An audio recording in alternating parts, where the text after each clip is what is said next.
Welcome to CCN TV News, your premier source for local and international news. From the streets of Kingston to the capitals of the world, we are ready to cover you stories that shape or... Member from St. Catherine South Western. Mr. Speaker, the Just hypocrisy, turn one of the mics off, please. the hypocrisy that one hears coming from that side. The leader of opposition, who shall remain there, maintains that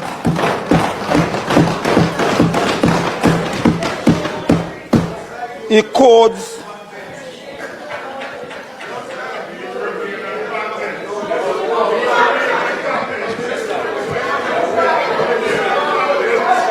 Mr. Speaker,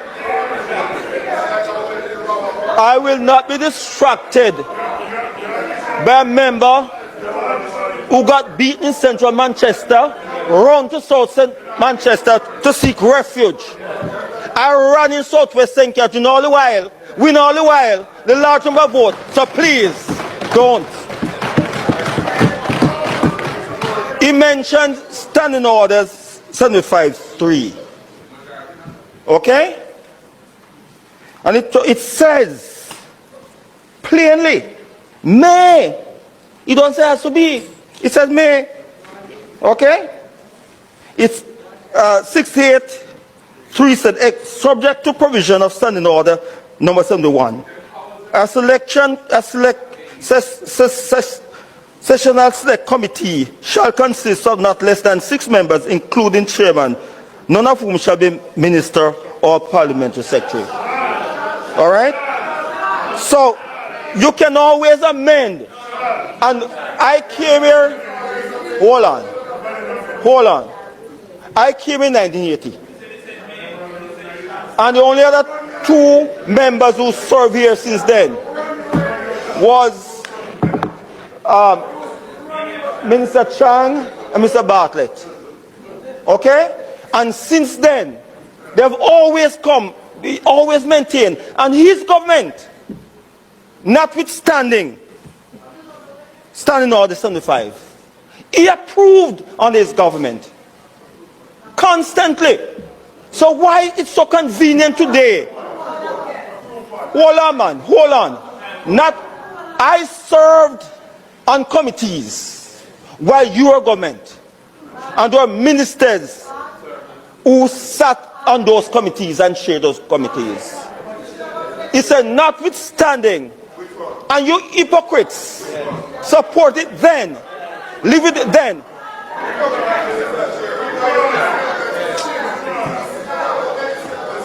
That's a minute. It has not been changed. No. It has not been changed. Member. Bruce Golding came here. Member, sorry. Look here. You're rising on a point of... The language of hypocrites and pointing to us is unparliamentary, and I urge a member to withdraw. Withdraw what? Withdraw. What is that withdraw? Hypocrites? Well, all right. I won't say hypocrite. I say hypocritical behaviors. Hypocritical behaviors. There's no way in the standing order that state that opposition members must chair committee in this house. Nowhere in the world does it happen. Bruce Golding came here, made that statement. It's not written inside of here. We are guided by this. It was not amended. It was not amended to reflect that opposition members chair committee. He made that statement. Okay? Unless it is written inside here, hypocritical statements from that side must be rejected. Don't come with that. You voted for it. You voted for it. Who? You who? Met over Mark Golden. Look here. Don't let me go further than that. Member, are you Mr. through? Speaker, Dayton, shut your mouth. Member. Crystal Member. thing up, so you have to go west, want to go seek refuge. Don't talk to me. I don't run. Member from St. Catherine South Western. Remember, you're not allowed to refer to any member by name. Even the white one?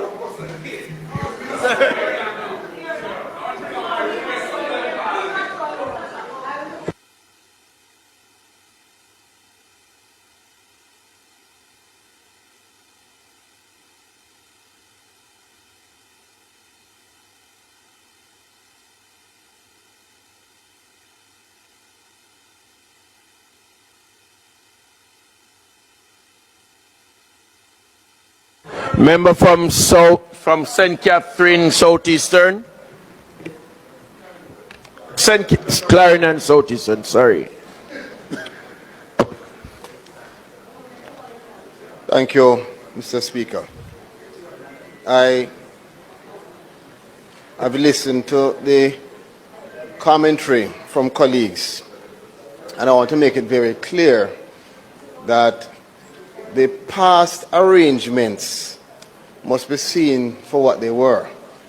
Political accommodations, not any constitutional obligations. And that must be very, very clear. In this democracy, our democratic architecture allows for Parliament's function to be in a manner consistent, not only with the standing order, but with the sovereign will of the people, a people who made certain decisions on September 3rd.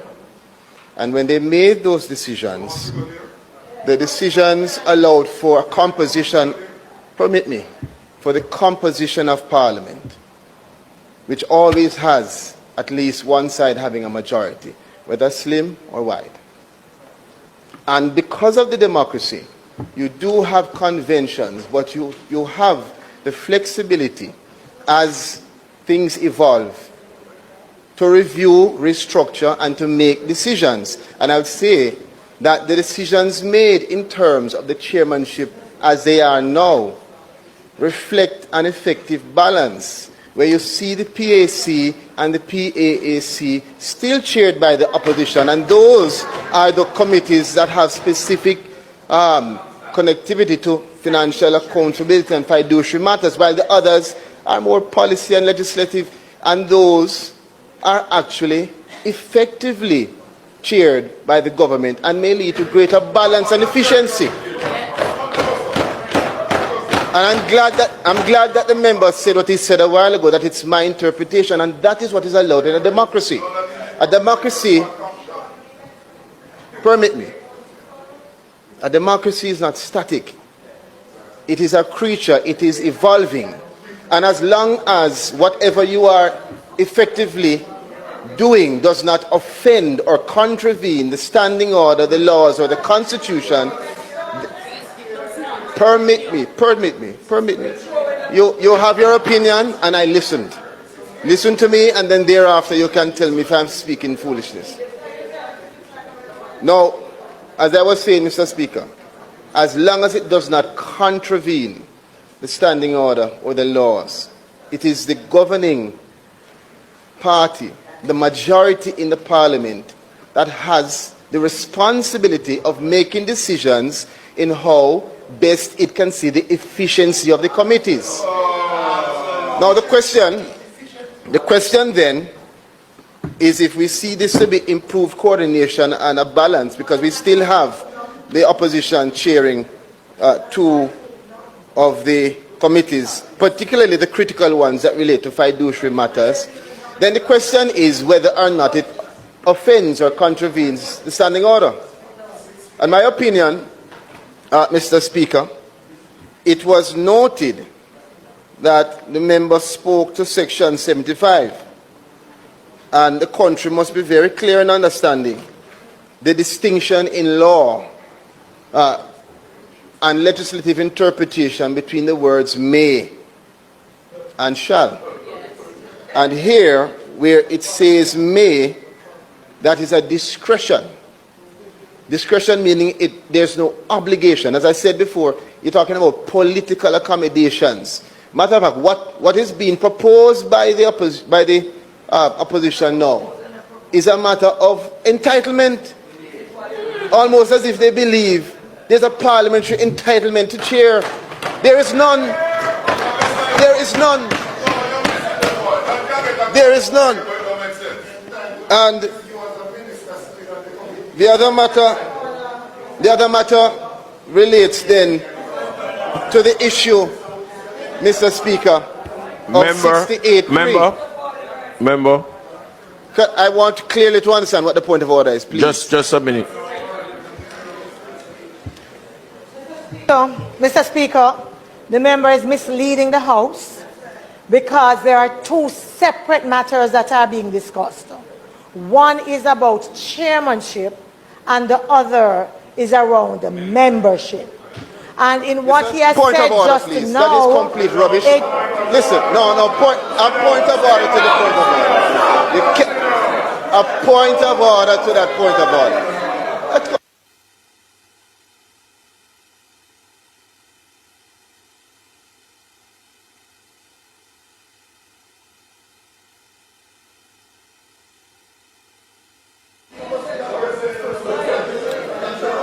So there are two different issues that have been raised, Mr. Speaker.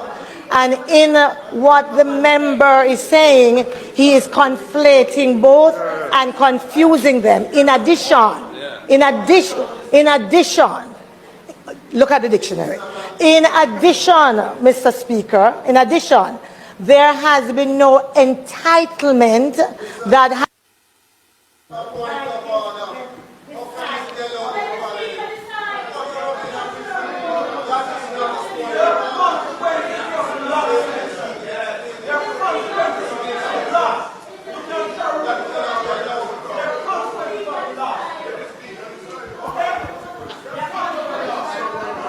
Member from Clarendon Southeastern.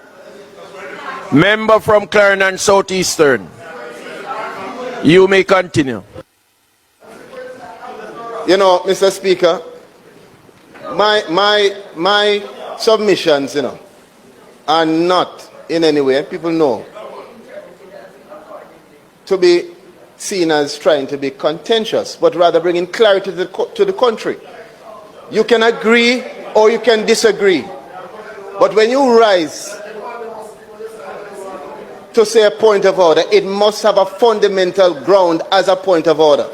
That was not. So let me move on. I was bringing us, in my closing, back to the matter of 68.3.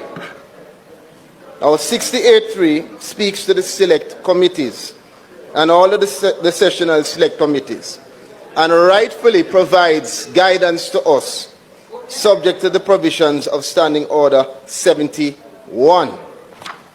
And I will allow the House Leader to go into further detail in how the Parliament has treated with matters of this nature for the life of the Parliament, in terms of the procedure used to ensure that you can, as a Parliament, determine whether you abide strictly by this or you call for certain procedures to allow you to have, as in this case, ministers on the committee.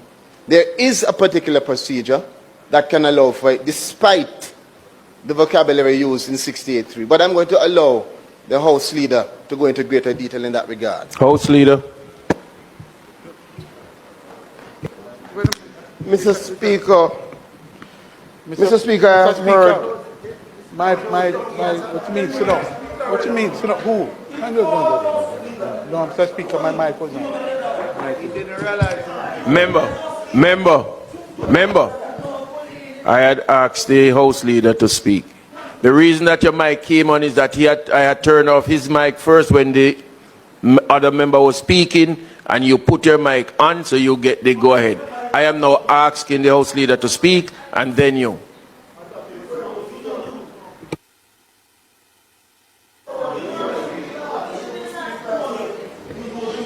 You will hear. Members.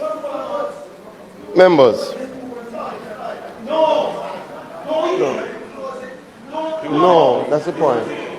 Allow me. I'm not going to close the debate. No. All right. So, Mr. Speaker, I have heard the members who have contributed to the debate thus far, and I am aware that there are more members who have indicated that they want to contribute. And I think as they see the direction that I'm taking, then they will understand and we can speak thereafter. But as I have gotten up a couple of things, Mr. Speaker, and I say this one to the members in general, as this is our first official business day of the Parliament. I do agree that the standing orders provides the guide, and I will ask that when people quote from the standing orders, that they read the provision in full. Because if they don't do that, they may take out a part to try and give an impression that is false. So when the leader of opposition, the member, read the provision in relation to the selection of committees, he framed it in a particular manner. It says, except as otherwise provided by these orders or by special direction of the House, a select committee may elect a chairman from the members. He never mentioned the first area of the provision, especially the special direction of the House in which we sit, as a route through which chairmen of committees can be chosen. I will not say it was purposefully misleading, but I will ask the members to read the provisions in full, or they may give a wrong impression. The other thing that I say to all the members, especially those who've been around for longer than I have been around, there are some conventions that have been established over time. And those conventions are so well established that when the House prepares the documentation for these committees, it is actually included in the documentation. One of those conventions have to do with ministers of state, and the fact that ministers of state have sat on many a select committee, including committees in the last session on which the opposition sat and did not complain. And that is why the motions are written in a manner that says notwithstanding. And because what the member from Eastern Westmoreland said rightly, that as a small parliament, we have to look at some of the conventions that have been used to ensure that you can effectively function as a government. That is why the provision for notwithstanding Standing Order 68.3 has been maintained from before I was in this parliament. In fact, from before I was born. And opposition and government, in the spirit of working together, opposition and government, in the spirit of working together, even in the last sitting, the last term of Parliament, in the spirit of working together, opposition and government have worked together on this. And that is why people like the Honourable Member, State Minister Witter, would have chaired the Regulations Committee in the last term. That is why Member Main would have been on multiple commissions, and this opposition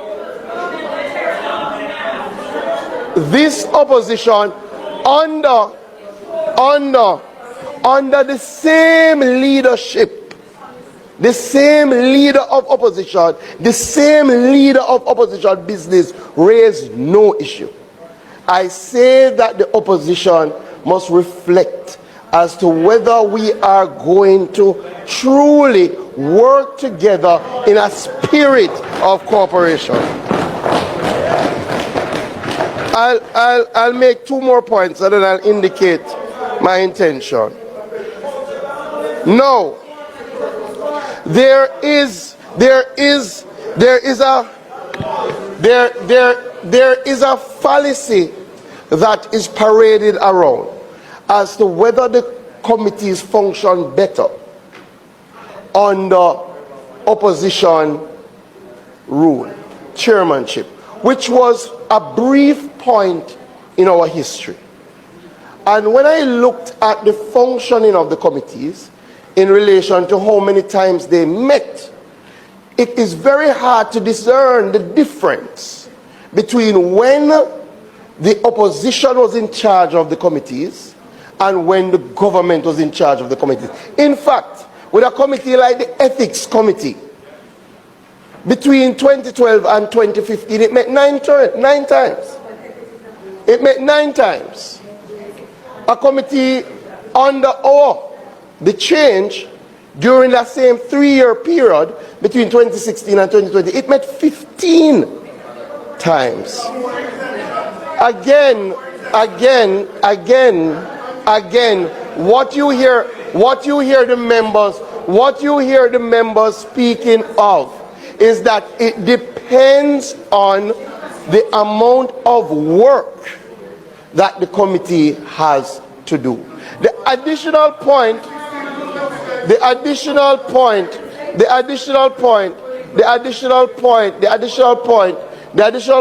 I will raise is that there are schemes that are outlined in the standing order. The standing order has some committees that it indicates who the chairmanship is. By convention,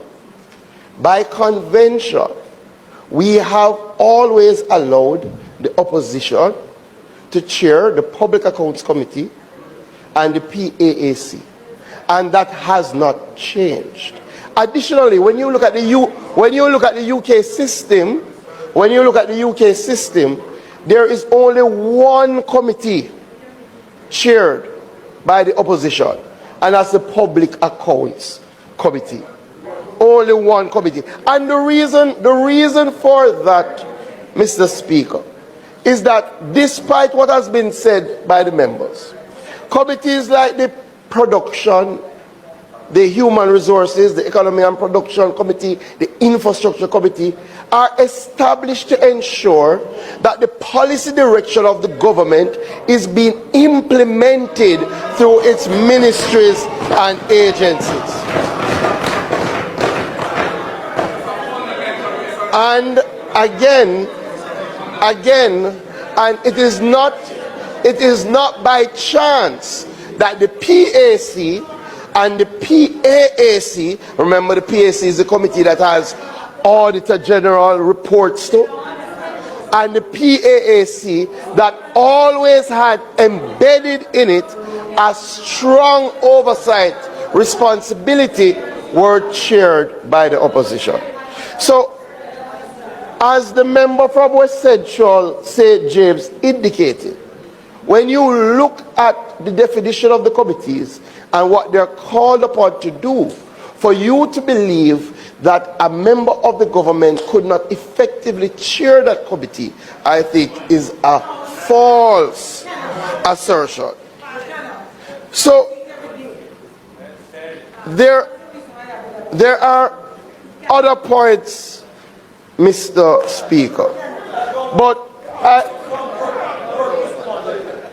I will say this thing.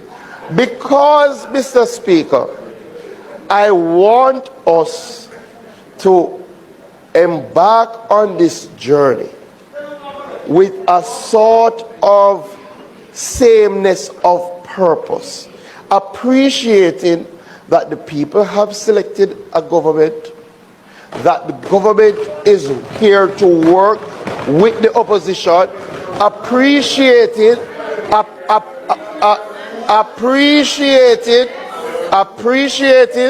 appreciated that on every single committee, the opposition has members. What I will allow me, members. What I will do, Speaker. What I will do, because to be honest, I thought we were on when I spoke to my opposition counterpart, even though he did indicate some misgivings in relation to the chairmanship, right? I thought that the other matters that they have raised, which especially the ones which they as government, when they were government, were accorded those privileges, I think maybe it is the moment they are utilizing. So what I will do, I will suspend the debate. I will have a discussion with the leader of opposition business so that when we come back here, hopefully we are in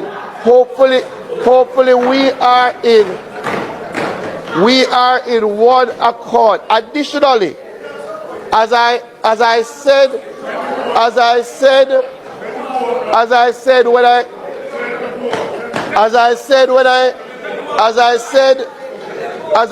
when I started, I urge the leader of opposition business and the leader of the opposition that things that they accorded within the past, as soon as the term before us, committees that they sat on with composition of state ministers, don't use this opportunity to grandstand, but let us work together.